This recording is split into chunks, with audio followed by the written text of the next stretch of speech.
Okay, here goes. Starting the breeding season.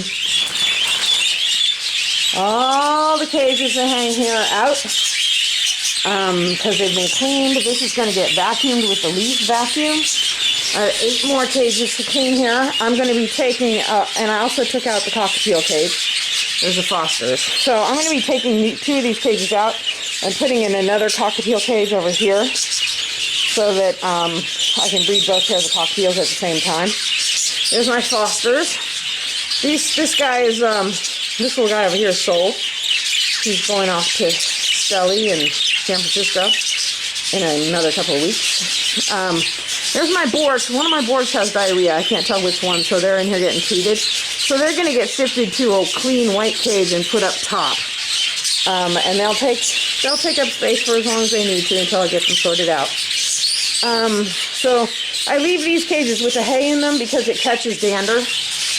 Also, there's a cloth, a sheet that goes across the tops of all the cages so that they're not right up in those lights up there. Kind of softens it out a little bit, and it also helps hold dander off so the top cages aren't, white with dust. So that's inside. And then, of course, there's the food bowls. And that's a lot of food cups there, which were all scrubbed down and then put in the dishwasher for sterilization. And then there's the ceramic bowls. These hold calcium powder and serve as waterers when the babies leave the nest. They were all scrubbed down in there. I love my utility sink. And then put in the dishwasher for sterilization. And then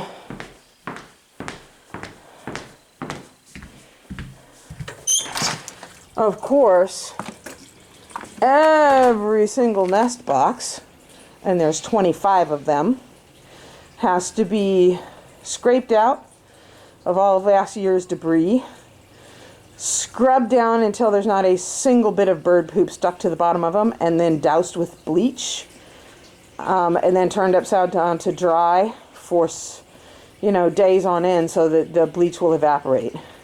Of course, it isn't pure bleach. It's probably a quarter or less bleach in the water. But I put it in there and let it sit for 10 minutes and then pour it out. Rinse it out because, of course, bleach is toxic. So we don't want to leave a bunch of it in there. So I rinse it out after I pour it out. Just give it a rinse with the hose. And then I turn them upside down like this and let them air for a good week or so to make sure all the bleach is evaporated out. And then, of course, there's the cages. This is the cockatiel cage and the 12 breeding cages that I cleaned yesterday. They still have little bits of hay on them, but I'm not overly worried about that because I'm going to fill them with fresh hay. The birds will never find those little bits of hay down on the bottom. And I have to say, since I started putting hay in my breeder cages, I save a fortune in paper towels. One $15 bale of orchard grass will get my entire flock through a breeding season. Whereas I would buy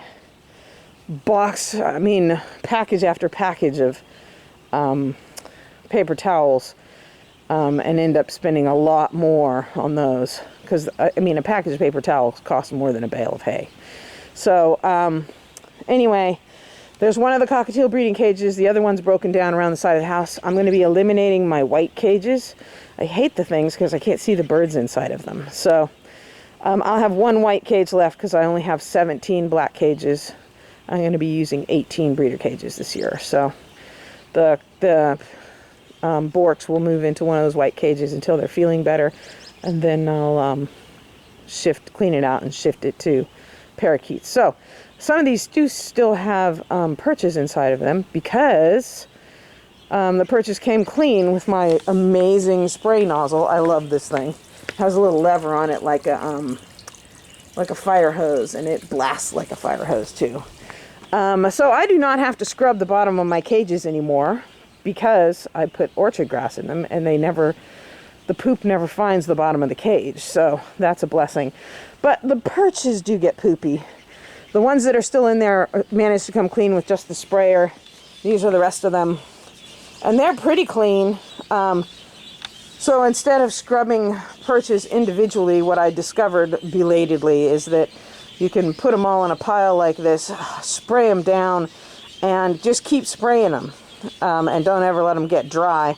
And the poop will all come off, and it doesn't help to give them a little roll like that to get the poo off. So these are in late stage. They're pretty clean, but they probably have another cleaning to go.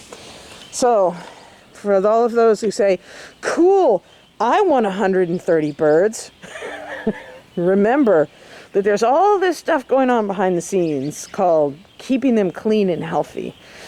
And it is some work. But the happy news is breeding season's about to start.